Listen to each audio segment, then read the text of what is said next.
Hey everybody, Mike Price here with EastIdahoNews.com, and I am in the beautiful Idaho Falls Fire Department kitchen. I'm here with Training Chief Perry. You might remember him from when we blew up a turkey last year.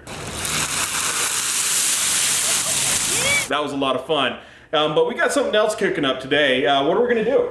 Yeah, Mike, we're working on the stove this year, and we assume it would be safe because we're in the house, right? Yeah. But we're going to work with some grease today. Okay, so what happens when grease gets too hot? Well, when grease gets too high, you can really kind of sense that when it starts to smoke, and you really probably should shut down the cooking process at that point, but it certainly becomes flammable, highly flammable when it gets too hot. Right, and that's what we're worried about, is this grease catching on fire, because it's not just like a regular fire.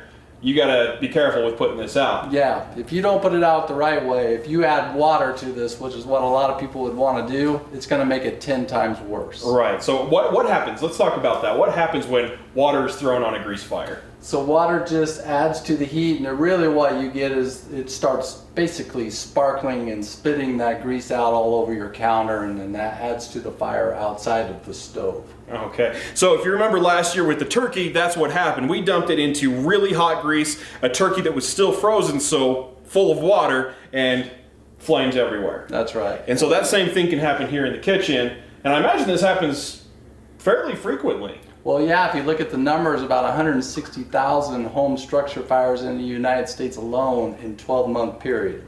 So it is the #1 cause of structure fires that we respond to are cooking fires. And when you add Thanksgiving, Christmas Eve, and Christmas, those are our 3 busiest times of the year. Oh, I'm sure. That's incredible. So let's go ahead and take a look at how we deal with a cooking fire, a grease fire. Let's do it. Okay, Chief Perry, we got a fire started. We had some oil that got too hot, spilled over the edge, got caught in the burner.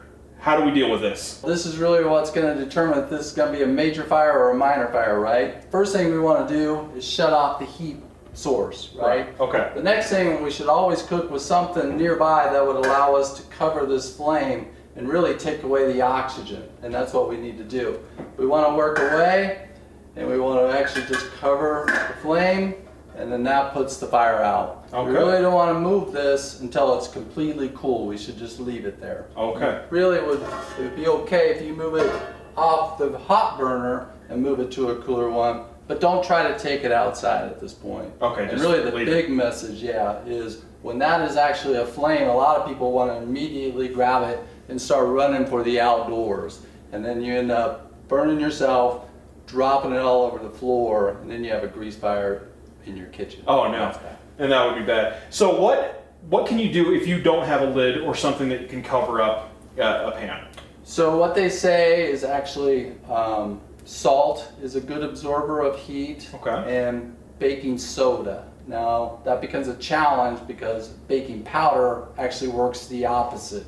So it can actually contribute to that Okay. fire process. So you don't want to mix those two up. So you don't want to mix those two up, but they say baking soda is fine, salt is a good absorber as well if you didn't have a lid. How about if you've got a fire extinguisher nearby? So yeah, that's the last resort, is a Class B dry chemical fire extinguisher. And everybody should have one in their kitchen anyways, right?